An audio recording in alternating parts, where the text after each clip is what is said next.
Hey, it's Josh with Revhard Motors. Today we're bringing you project RNN14, Nissan Pulsar GTIR. SR20 powered, all-wheel drive, hatchback. What more could you want? We're going to be putting this together for the track. It just came in a little bit ago. I'm going to be going over some things that we'll do for the project. So let me tell you a little bit about this guy, a little bit of history that we have with it. I've been doing this for a long time. Had a Civic hatchback in 1998 EF with the B16 swap, and I've always wished that I could have a turbo version of that, and this is what it is. Back in the 90s, the game Gran Turismo came out, and that's when we realized that there was models that were being withheld from us.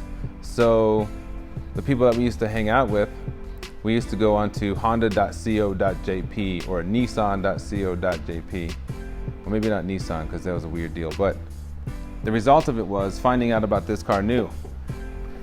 We had a good friend that had a Infiniti G20. The Infiniti G20 was basically this car, only in Japan it came with the SR20.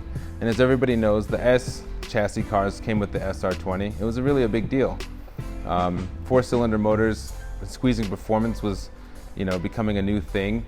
And the Eagle Talent TSI, the Mitsubishi Eclipse, the early generations, those were the cars that were 2-liter turbo, everything else wasn't.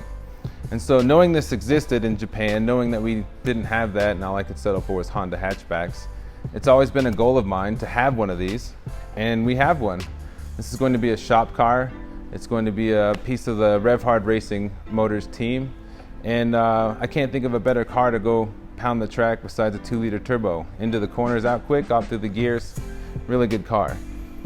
This car is the result of several unique variables. Back in the day, this wasn't everything. You had a device for everything. I had a Walkman, a CD player, a boom box, an over-the-shoulder boom box, a VCR, a camcorder.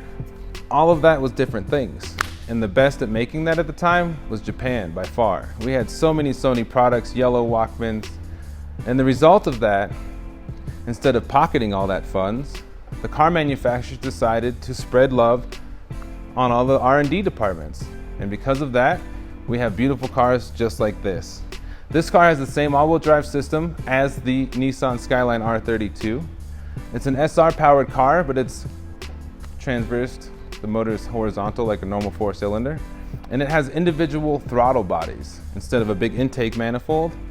So it has a really unique sound, and it has a really unique opportunity for power. This car here will be beefing up the transmission mounts, adding a big brake kit. We have coilovers for it. We're going to put a Haltech aftermarket ECU. As a rule of thumb, these cars come over here from Japan. The technology was great at the time, but today's technology is much better. Any car that we get turbocharged, we recommend an aftermarket ECU. Night and day difference. We'll probably go with the Haltech. We have some Volk TE37s as an upgrade for the wheels. Other than that, this car came to us, an older gentleman had it as a one-owner car.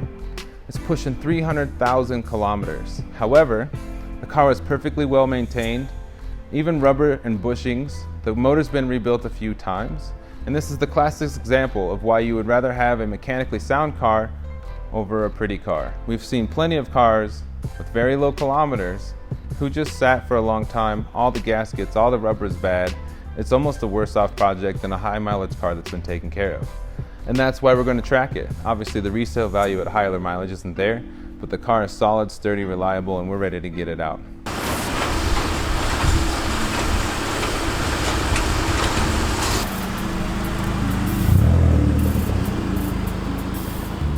This car is a little pocket full of fun.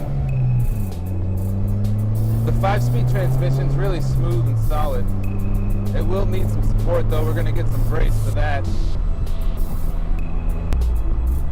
The one thing I like about the 4-cylinder turbos is they tend to power up quickly, snap your neck back. Obviously the downside is you're through all 5 gears pretty quickly.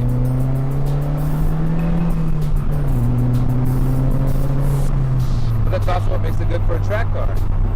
All through the straightaway, bing boom, right in out of the corners, all-wheel drive.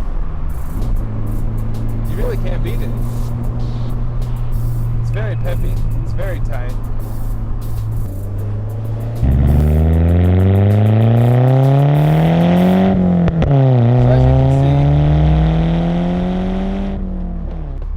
Out of the box, it's already pretty good. This would make for a fun day at the track. Beef up the brakes a little bit, stiffen up the suspension, aftermarket ECU. This car has a very interesting and unique hood. It's pretty aggressive, lots of ventilation for the top mount. Even with the rolling suspension, it handles really well. Like I said, I have fun with the track of this right now. As a daily driver, I bet this would be pretty nice too. Pretty nimble in and out, highway on and off ramps.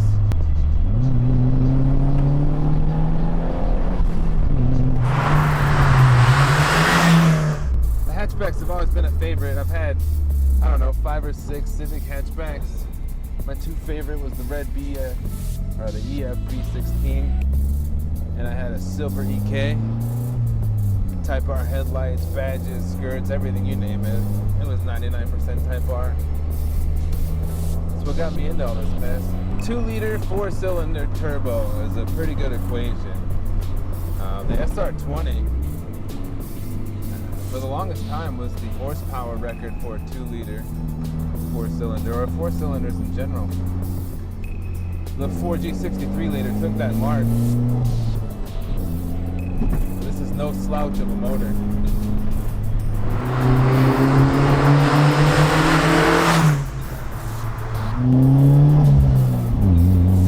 Love this thing.